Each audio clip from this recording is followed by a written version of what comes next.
when the British left, despite the fact that we became independent, the prices of medicines did not go down. That's what the expectation was, and they were going up. The Indian industry was not flourishing at all, the generic industry, owned by Indians. Pharmaceutical industry, when India got independence, it was completely under the control of multinational corporations or the so-called transnational corporations. There is a famous 1957 report by the US Senate noting that the world's highest medicine price was in India. So there was a big inquiry by very renowned people, judges, and ultimately we changed the law. The new Patent Act of 1970 came into being.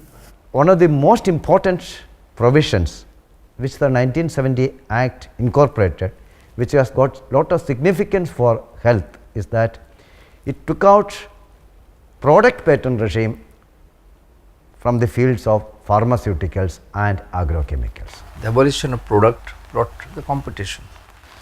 For each major product, there were 30 to 100 brands competing with each other. Indian generic industry flourished and became the dominant industry in India and started exporting. From 1988 we became net exporters of medicines, and now from 98 onwards it is the leading generic industry in the world.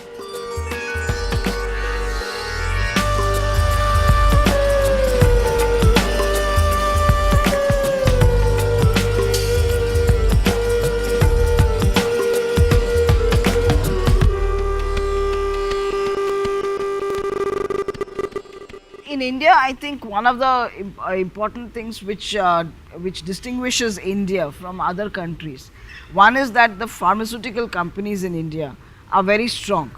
That's one of the strengths of the country. They are able to produce generic medicines at a very cheap cost. Indian pharmaceutical industry is by far the largest in the developing world, and by volume it is the third largest. And India exports to about 200 countries, and we make almost the entire range of medicines essential, including new medicines. About 10 million people in developing countries are access to antiretroviral drugs, generic drugs, 80% coming from India, and that itself shows our government commitment.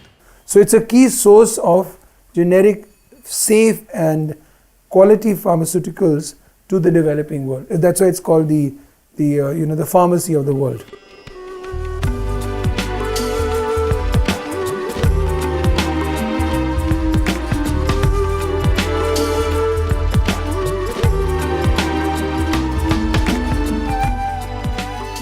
But things changed. The multinationals through developed countries practically forced the developing world to enter into the TRIPS agreement. So just to give an history, TRIPS is an agreement which stands for trade related aspects of intellectual property rights, is part of the final act of Uruguay round, which establishes the World Trade Organization. So this agreement is given as a package to countries, especially to developing countries. Either take it or leave it. You cannot choose. If you want to be in the WTO, you have to agree on TRIPS agreement. I think it's most important to understand that trade agreements are not always about trade. And the first one that we signed, which was the World Trade Organization's trade agreement, brought in patents and undid an entire system that existed for 30 years to build local capacity. Now, while granting product patents, India does realize, and there has been a lot of debate on this issue, that if you do grant product patents, then what happens, especially in the field of medicines? This will become the monopoly of certain people, and the public health will be held to ransom by a certain group of people or by a certain group of companies. Very basically what patents do is they prevent local companies from producing much more affordable versions of the same medicine. Now, if this industry gets taken over again by the multinational corporations, we go back 40 years. 50 years of struggle, 50 years of building this industry goes to nothing.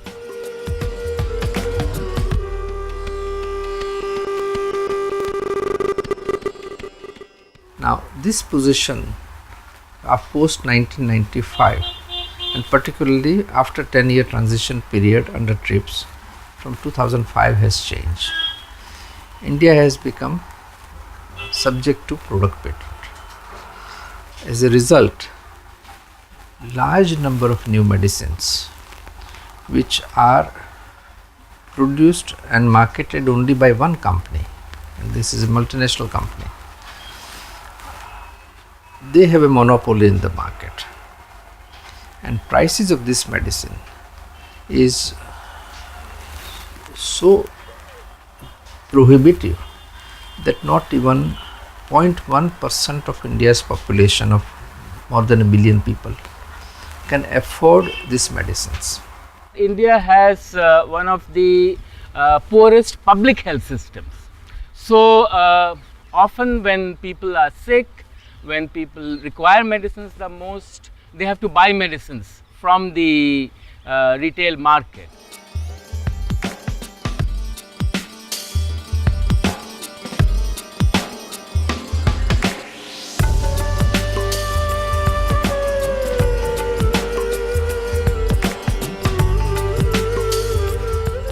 Now, fortunately, Indians have been idiosyncratic. We don't follow the world the way we should follow.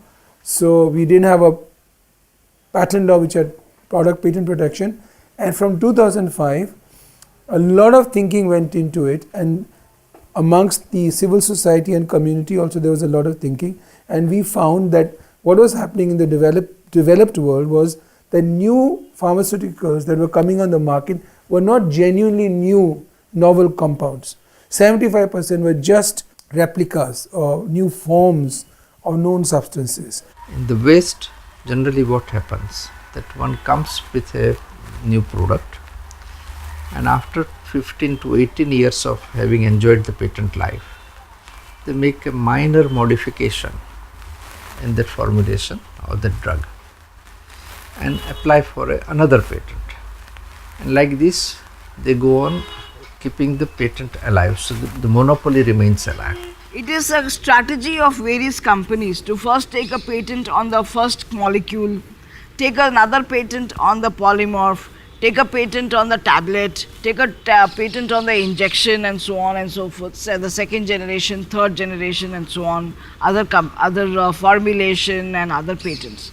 It is a strategy which they have, and there are normally many companies which do keep taking patents on second generation, third generation kind of compounds, or even other variants of the same compound. We introduced major changes in the law to provide for product patent protection, but also we provided a new provision which is known as the 3D of the Patent Act, which says that new forms of known substances would not be patented unless they are significantly more efficacious than the known substance. So what section 3D says is very simple. What it says is that we will not in India allow patents for trivial innovations. We will allow patents for major innovations. The Indian law now allows it. Ball pen is for writing a paper. So you invent it and the color is blue. You get patent, you ask for a patent, and it's a real innovation, you get 20 years on pen, blue pen, and before the end of the 20 years, what did you do is, you don't change the pen, you change the refill into red, and get another 20 years. Before the end of 40 years, you change that red into green, and another 60 years. And before the 60-year end, you change another into purple and get. So this is called evergreening. But section 3D doesn't allow this. Our Indian patent law doesn't allow this. India said that this tweaking of formulation we would not permit unless there is a significant enhancement in the efficacy of the drug by tweaking that formulation. By simply modifying or putting one drugs and one drugs together, that's not new or that's not invention, which section 3D doesn't allow. But in the West, in the Europe and in the United States, this law is allowed.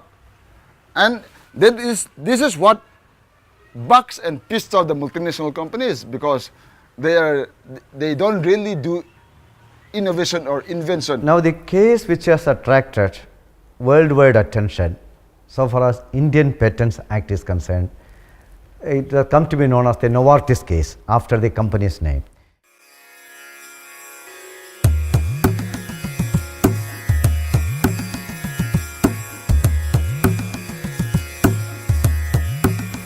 So, the Novartis case is basically about what kind of patents you really grant or deserve a patent, what kind of applications, what kind of inventions deserve a patent. So Novartis case was one of the first case which was on a drug called Gleevec, which is to treat chronic myeloid leukemia.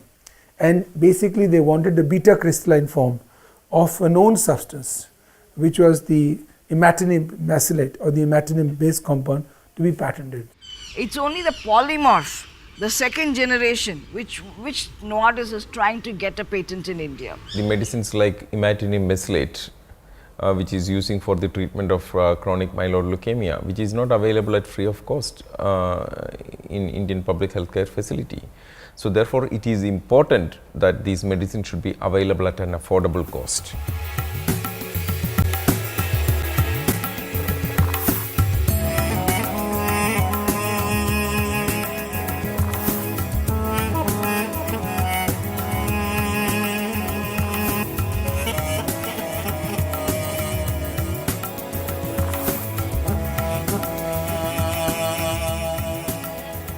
The generic product is about $100 a month, and Novartis's product is 200,000 rupees a month, that is $4,000 a month.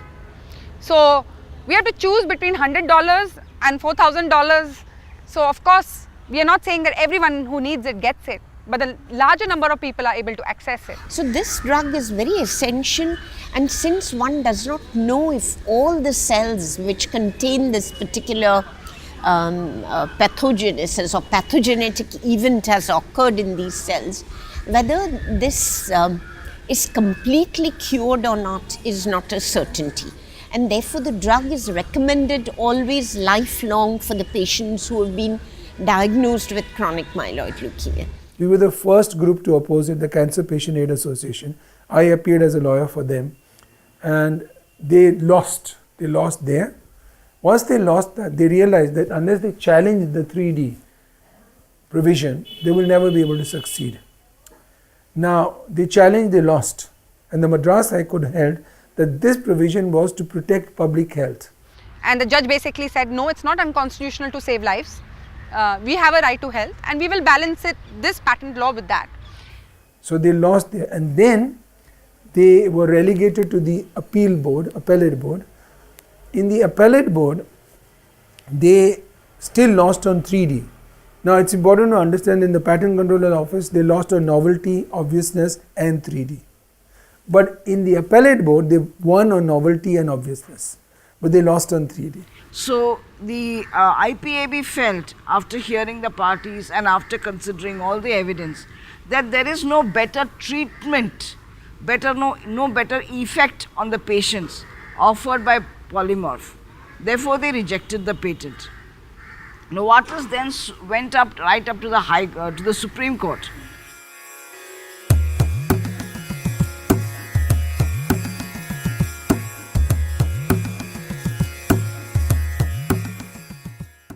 So Novartis approached the Supreme Court of India against the rejection of their patent application at the Intellectual Property Appellate Board. And one of their primary argument is that there is no clarity with regard to the word of efficacy. 3D talks about efficacy. A new form of a known substance can be patented in India if it is significantly more efficacious than the known substance. So first, what is the meaning of efficacy? So Novartis found here a very fine way of approaching it, saying that since the word efficacy is not defined in the Patents Act, it can be interpreted by the patent examiner. So the idea is to dilute the threshold level of Section 3D requirement or to dilute the requirement under the section 3D. Therefore, patents can be obtained much more easily. Now, to be very clear, the kind of price that imatinib costs in the Indian market when Novartis sells it, it is something like 100 times the minimum wage of an Indian worker. So, it is clear that Novartis cannot have a secure market, because there will be actually very few people, including even in people who are rich, who can buy at that cost. So, it is not as if Novartis is really trying to secure its market. What Novartis is trying to do is that it is trying to change that section of the Indian law which provides protection to patients, which provides protection to Indian companies so that they can produce generic medicines and make them available at cheaper cost. So, it is a attack on the sovereign law of a sovereign country by a multinational corporation. That is clearly what it is.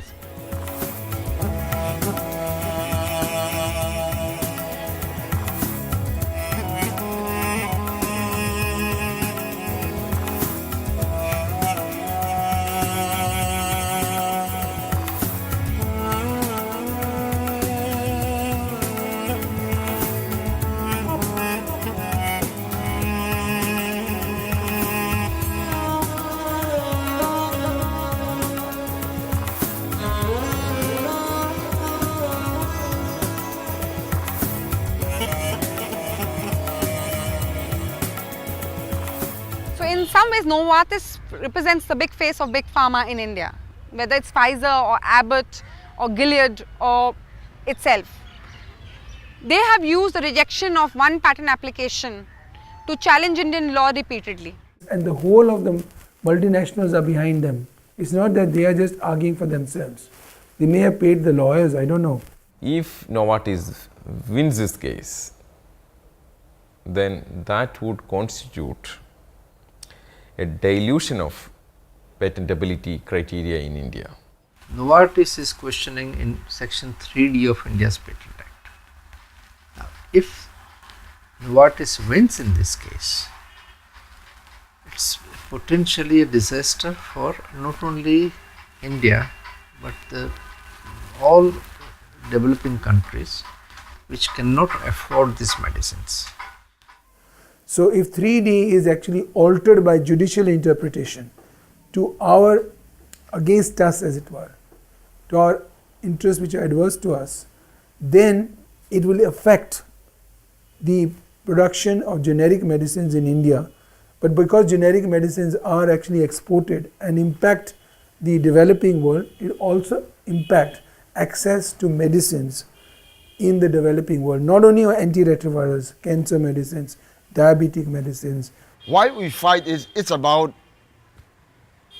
my body inside here is going to affect if Novartis win.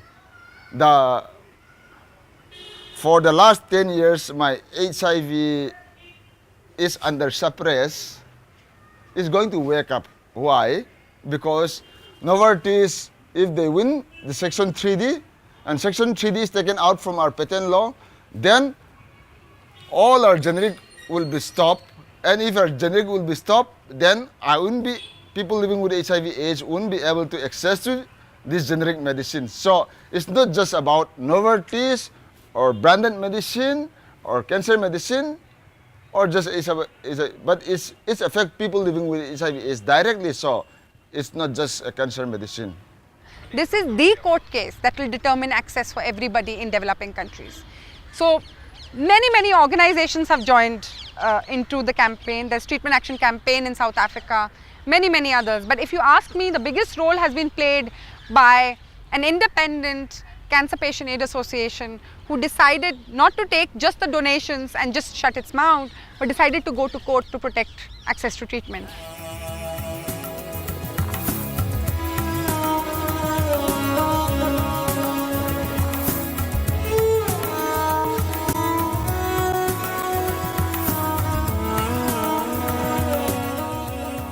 But they want to challenge it because it hurts their pockets. Because now Gleevec, for instance, the first year turnover of profits was $1 billion. So if they can't get that money in India, they can lose it if similar laws are in place in other countries like Brazil, in Thailand, or big countries, developing countries. It can actually set them back. Their concern may also be that if a good quality Gleevec is available in India at such a low price, the regulatory authorities in US and Europe may start questioning what is that. Look, why your price is so high? You see, this has been a very favorite argument of all the companies that R&D cost is the reason for the high price.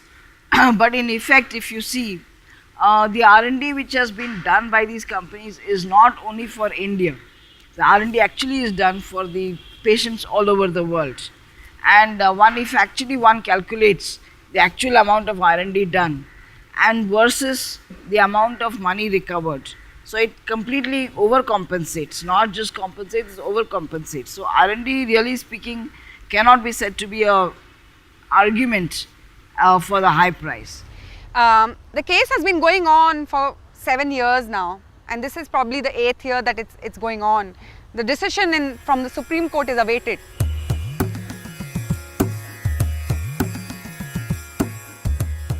So if Novartis case is in our favor, then momentum may be used by not only us, civil society, but even WHO should be able to push this agenda and ask and request other countries to use similar provisions which do not allow new forms of known substances to be patented. I think developed countries have not taken India to court at the WTO dispute panel for the simple reason that it opens a Pandora's box for them.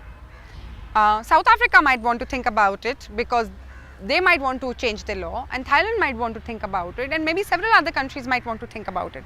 There's a lot of merit in this law. There's a lot of good things in this law. They might want to adopt it for themselves. Why give unnecessary publicity to the Indian law, which could indeed turn into a very big campaign in itself? Yes, one must grant patents. One must recognize the efforts of the multinationals. One must give them rights. But one has to also balance it against public health and against the patient's care. If ultimately these products are not available to the public, or they are available only to the cream of the people, then the mass cannot be allowed to die. The government would be abdicating its duties if it allowed such a situation to happen. If we are to secure the generic industry, not because we love a private industry, but because it is the lifeline of drugs for entire continents, in Asia, in Africa, in Latin America. For the poorest, it is Indian drugs which provide the last hope, and this is what we are hoping to secure. My complaint is that people do not read the opening of the TRIPS agreement, particularly Articles 7 and 8. Both Articles 7 and 8, it is very clearly mentioned that the intellectual property rights regime should serve the interest of public, the community, the economic and social development of people and all that. So I think what developed countries don't want and big pharma don't want is that countries examine patent applications themselves, apply their own technical expertise. They do not want that. They do not want anybody to challenge their patent applications. They should be blindly rubber stamped, registered. Whether it's right or wrong doesn't matter. As long as the United States is granting them, everybody should grant them. One may not do it for a music system, one may not do it for a television, one may not do it for an automobile, but when it comes to life and death, making products affordable, so innovation has to be used, and this is the philosophy which India is pursuing when it comes to pharmaceutical.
that I think is the most important for us is the provision that is there that you will have local examination on patent applications. Very often that is missing in many developing countries. So people just assume just because the patent has been granted in the United States, you should also grant it. But India has a local examination system. And to make it more vibrant and make it work, they brought in third parties. That means if my medicine is affected, I can actually oppose the patent. So there was local examination, pre-grant opposition of patent applications, and that has led to rejection of a large number of medicines for HIV and cancer. It's not a perfect system, but if you are from a patient group or a public interest group and you want to protect some medicines, you can do that. And that's the most important take-home message from the patent law, that it gives patients the right to go and oppose patents, which is often missing in the United States system, in the South African system. It's too short a period in Thailand, for example, only 3 months available. In Argentina, it costs $10,000 to translate the documents. In India, you can do it for nothing. India has one provision, many countries do not have it, but it's a very good provision that after the patent application is published in the patent journal, then any person can raise an objection against it. This is known as pre-grant objection. In my view, this should be there in all countries, because no patent examiner is an omniscient God that he knows all the prior art in that matter. But one of the most important element is the people's power. I believe in that. The people is the best shield against the pressure of transnational corporations and their home governments for developing countries. Developing country governments should understand that people are their friends, not enemies.